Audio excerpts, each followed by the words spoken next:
Chúng ta bắt đầu một mối quan hệ từ những tin nhắn của cậu, và chúng ta kết thúc vì một cái điều mà tớ đã hiểu lầm cậu. Cậu đã đến với tôi đúng lúc tôi cô đơn nhất. Chính cậu cũng là người cho tớ biết cái cảm giác được người khác quan tâm là như thế nào. Nhưng chỉ vì một chút hiểu lầm mà tớ đã bỏ rơi cậu. Tớ xin lỗi. Chắc là bây giờ cậu rất ghét tôi.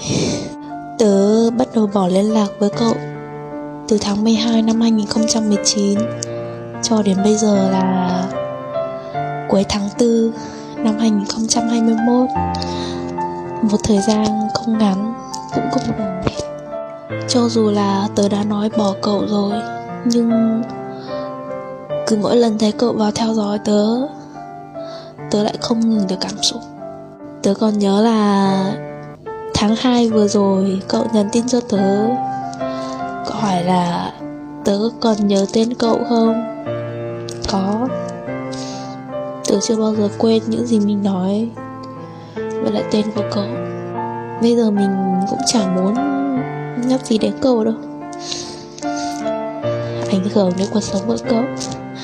Nhưng tại vì thấy cậu hay vào theo dõi tớ nên tớ không ngừng làm cảm xúc rồi. Và mình chỉ mong là khi nào cậu thấy clip này của tớ rồi thì cậu hãy tự rời đi và đừng bao giờ xuất hiện để tớ thấy nữa. 快手，拥抱每一种生活。